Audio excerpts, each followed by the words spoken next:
रायगड, महाराष्ट्रासह देश विदेशातील ताज्या बातम्या पाहण्यासाठी मॅक्स इंडिया लाईव्ह चॅनलला सबस्क्राईब करा आणि बेल आयकॉन दाबायला विसरू नका.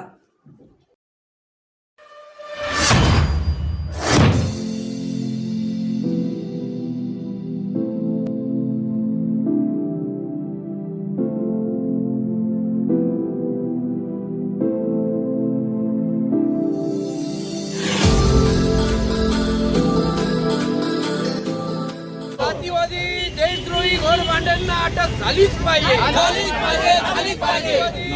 देशद्रोही घोरबांड्यांना अटक झालीच पाहिजे. डॉक्टर बाबासाहेब आंबेडकरांचा जय असो. छत्रपती शिवाजी महाराजांचा जय असो. राजश्री शाहू महाराजांचा जय असो. महात्मा ज्योतिबा फुलेंचा जय असो. माता सावित्रीबाई फुले जय असो. डॉक्टर बाबासाहेब आंबेडकरांचा जय असो. जातीवादी घारवंडेला अटक झालीच पाहिजे. आम्ही दुःखित आहोत, शोकाकुळ आहेत. आम्ही जनतेला त्रास होईल असं वागणार नाही आहोत, परंतु जनतेने आमच्या भावना लक्षात घ्याव्या की आम्ही किती शांत पद्धतीने निदर्शने करीत आहोत. आणि या जातीवादी सरकारला ज्यांनी हे अपराध केले त्यांना पुढच्या वेळेस यांच्या जागा दाखवाव्या अशी आम्ही जनतेकडे नम्र विनंती करतो. रिपब्लिकन सेनेच्या वतीने आदरणीय नेते आनंदराज आंबेडकरांनी महाराष्ट्राची बंद हाक जरी दिली असली तर या महाराष्ट्रामध्ये पूर्ण जे काही तळागाळातील जे काही पक्ष आहेत आणि विशेष करून या आंदोलनाला रिपब्लिकन पार्टी ऑफ इंडिया माननीय रामदासजी आठवले साहेब यांनी देखील पाठिंबा दर्शवलेला आहे. आणि त्या उद्देशाने ठाणे शहरातील सर्व रिपब्लिकनचे कार्यकर्ते या आंदोलनामध्ये सहभागी झालेले आहेत. खरं तर अर्थाने ज्या परभणीमध्ये जे काही कांड झालं, सोमनाथ सूर्यवंशी याला जे काही पोलीस कस्टडीमध्ये मारहाण झाली नाही त्याच्यामध्ये त्याचा मृत्यू झाला, याला तर आम्ही असं समजतो पोलीस प्रशासन त्याला जबाबदार आहे. आणि ज्या कोणी पदाधिकाऱ्यांनी त्याला मारलेला आहे त्याच्यावरती 302चा गुन्हा दाखल झाला पाहिजे. खऱ्या अर्थाने जो काही संविधानात त्या ठिकाणी मोडतोड झाली त्या व्यक्तीवरती देशद्रोहाचा गुन्हा दाखल झाला पाहिजे. आज फक्त ही आमची चेतावणी आहे. जर याच्यावरती प्रशासनाने दखल घेतली नाही तर पूर्ण महाराष्ट्रामध्ये पूर्ण भारतामध्ये तीव्र आंदोलन छेडलं जाईल. आणि अशा पद्धतीने आम्ही या ठिकाणी आवाहन करतोय. फक्त याच्यामध्ये पोलिसांनी गाफील न राहता तुम्ही सगळ्या गोष्टीमध्ये आंबेडकरी अनुयायांच्या ज्या काही भावना आहेत त्या समजून घेतल्या पाहिजे. प्रत्येक वेळेस आंबेडकरी अनुयायी ज्या डॉक्टर बाबासाहेब आंबेडकरांनी संविधान दिलं त्या संविधानाच्या माध्यमातून शांततेच्या पद्धतीने आणि कायद्याचं उल्लंघन होणार नाही अशा पद्धतीनं ज्या वेळेस आंदोलन आम्ही करतो त्यावेळेस बाबासाहेब समोर ठेवून आम्ही कायद्याची विटंबना होणार नाही या पद्धतीने करत असतो. परंतु असं करत असताना ज्या शांततेच्या पद्धतीने आंदोलन चालू होतं त्यावेळेस पोलीस प्रशासन त्या ठिकाणी हस्तक्षेप करतं आणि नाईलाजाने भीमसैनिकांना त्या ठिकाणी हात उगारण्याचा किंवा त्याच्यावरती दगड फेकण्याचा प्रयत्न केला जातो. परंतु असं करण्याला आम्ही पोलीस प्रशासनाला जबाबदार धरतो. कारण शांततेचं सहकार्य आम्ही त्यांच्याकडे मागत असतो, परंतु ते आम्हाला कुठल्या प्रकारे कायदा दाखवतात. परंतु आम्ही कायद्याच्या खऱ्या अर्थाने बाबासाहेबांचे अनुयायी असल्यामुळे या देशामध्ये आतापर्यंत ज्या वेळेस उद्रेक झाला त्यावेळेस आंबेडकरी अनुयायी शांततेचं आवाहन केलेलं आहे. आणि असं जर होत नसेल तर यापुढे आंबेडकरी अनुयायी कधी गप्प बसणार नाही आणि सोमनाथ सूर्यवंशीचं जे काही बलिदान आहे ते वाया जाणार नाही. जय भीम, जय संविधान. देशद्रोही होता पवार नावाचा, त्याने ते जे काय स्मारक फोडलं त्याच्यानंतर उद्रेक होणं हे स्वाभाविक होतं. आंबेडकरी जनता रस्त्यावर उतरली, परंतु त्यांना श्रमवण्याचं काम त्या घोरबांडे नावाच्या पीआयनी केलं नाही.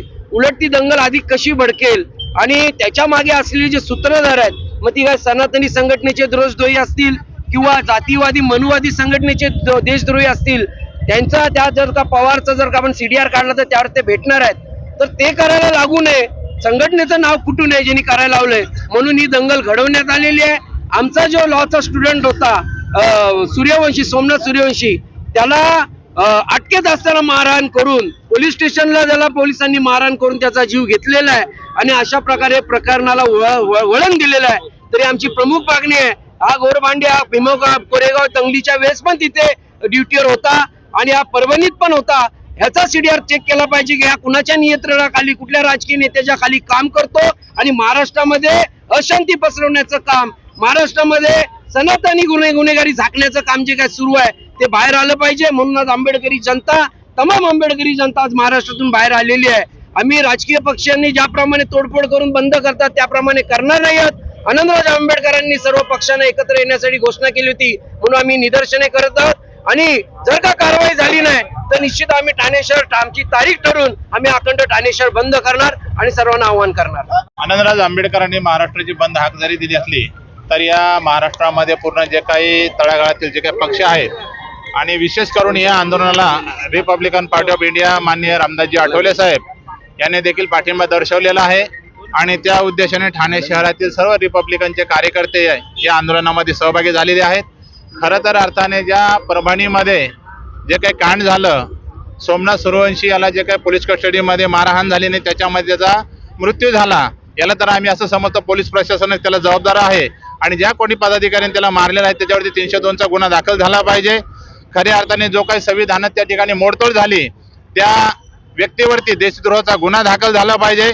आज फक्त ही आमची चेतावणी आहे, जर याच्यावरती प्रशासनाने दखल घेतली नाही तर पूर्ण महाराष्ट्रामध्ये पूर्ण भारतामध्ये तीव्र आंदोलन छेडलं जाईल आणि अशा पद्धतीने आम्ही या ठिकाणी आवाहन करतोय. फक्त याच्यामध्ये पोलिसांनी गाफील न राहता तुम्ही सगळ्या गोष्टीमध्ये आंबेडकरी अनुयायांच्या ज्या काही भावना आहेत त्या समजून घेतल्या पाहिजे. प्रत्येक वेळेस आंबेडकरी अनुयायी ज्या डॉक्टर बाबासाहेब आंबेडकरांनी संविधान दिलं त्या संविधानाच्या माध्यमातून शांततेच्या पद्धतीने आणि कायद्याचं उल्लंघन होणार नाही अशा पद्धतीनं ज्या वेळेस आंदोलन आम्ही करतो त्यावेळेस बाबासाहेब समोर ठेवून आम्ही कायद्याची विटंबना होणार नाही या पद्धतीने करत असतो. परंतु असं करत असताना ज्यावेळेस शांततेच्या पद्धतीने आंदोलन चालू होतं त्यावेळेस पोलीस प्रशासन त्या ठिकाणी हस्तक्षेप करतं आणि नाईलाजाने भीमसैनिकांना त्या ठिकाणी हात उगारण्याचा किंवा त्याच्यावरती दगड फेकण्याचा प्रयत्न केला जातो. परंतु असं करण्याला आम्ही पोलीस प्रशासनाला जबाबदार धरतो, कारण शांततेचं सहकार्य आम्ही त्यांच्याकडे मागत असतो परंतु ते आम्हाला कुठल्या प्रकारे कायदा दाखवतात. परंतु आम्ही कायद्याच्या खऱ्या अर्थाने बाबासाहेबांच्या अनुयायी असल्यामुळे या देशामध्ये आतापर्यंत ज्यावेळेस उद्रेक झाला त्यावेळेस आंबेडकरी अनुयायी शांततेचं आवाहन केलेलं आहे आणि असं जर होत नसेल तर यापुढे आंबेडकरी अनुयायी कधी गप्प बसणार नाही आणि सोमनाथ सूर्यवंशीचं जे काही बलिदान आहे ते वाया जाणार नाही. जय भीम, जय संविधान.